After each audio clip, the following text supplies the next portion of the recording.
Hello, everybody, and happy Groundhog Day. My name is Rick, the happy groundhog, or just a hat that's on Chris's head. How's everybody doing today? I'm probably the only person in this chat in Charlotte that is this excited about Groundhog Day. This is one of my favorite days, but Groundhog Day isn't just a day that we trust a rodent to see if it sees its shadow or not. It's also officially the midpoint of winter. So that's what this all celebrates. That originally the date was called Candlemas Day, settled back way in the 1800s, over in Germany especially is where this came to fruition, and they've been doing this for years. It first started here in America in 1887. So, are we going to have 6 more weeks of winter, or is spring really right around the corner? Drum roll, please, bringing up the graphics right now.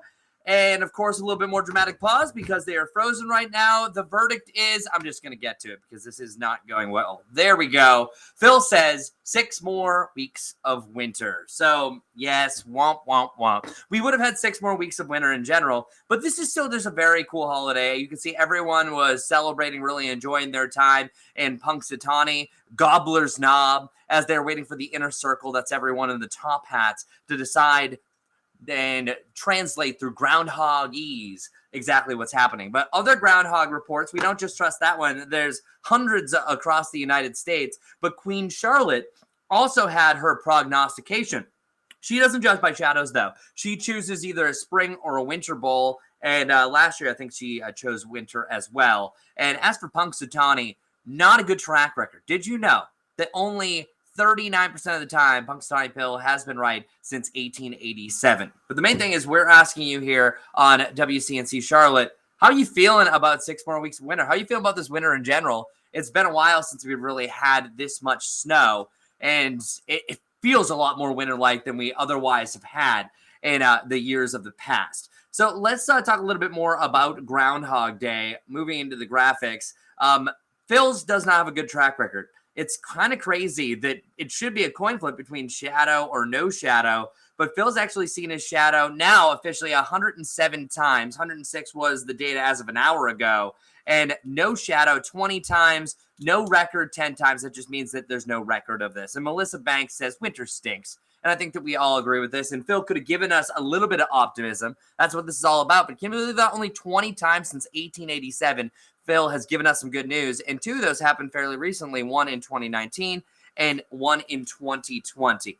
Moving through the graphics, I want to talk a little bit more about what exactly Groundhog Day is. Well, first off, it's this little guy in Pennsylvania, Punxsutawney, Pennsylvania, that's been doing this for years, over 100 years, been doing this prognostication. It was the Germans that first brought over a date that was called Candlemas Day, still February 2nd, celebrating the midpoint of winter, but it was based on superstition. So why is it shadow or no shadow?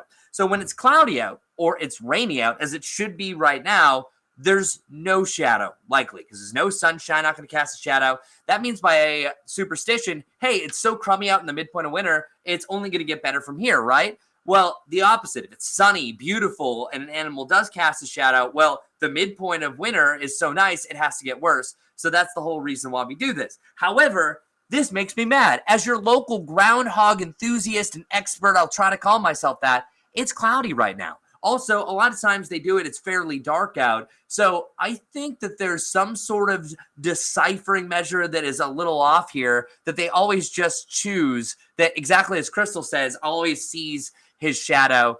And that's the deal. I don't know what's going on here. Maybe I have to go down to Gobbler's Knob, get down to an investigative report, verify what's going on. Because me personally, if I was a groundhog, I think rain and all the snow they're going to see isn't very optimistic. I would say that's a crummy day that doesn't cast a shadow, so spring will be right around the corner, especially what we've been dealing with. But hey, I digress. This is just what I think. But all that snow and that rain is going to become a major story. And as WCNC just backed me up, it's a groundhog conspiracy. And Rick will tell you that. By the way, the story of this hat, back in Dayton, one of my previous markets, I've loved Groundhog Day. Every day I'm going to be watching Bill Murray at Groundhog Day. I think it's one of the greatest movies of all times. Super fun. So I'll be wearing this hat and watching that a little bit later on. But back in Dayton, I used to be the Groundhog MC because I was so enthusiastic with it. First year they gave me this, they said, if we give you this, you have to wear it every day on Groundhog Day. And it's now been 11 years. And the name changes every time. Our producer, Felicia, named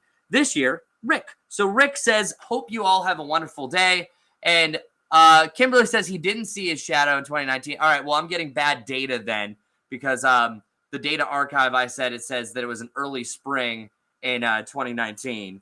So we'll have to go back to the reports. But regardless, it's only been 20 times that Phil has absolutely said, hey, I have indeed called for an early spring. But for right now, looks like it's 6 more weeks of winter, according to Queen Charlotte, and also good old Punxsutawney Phil. Make it a great day, everyone. Happy February 2nd, a.k.a. Groundhog Day. We both wish you a good one. Take care.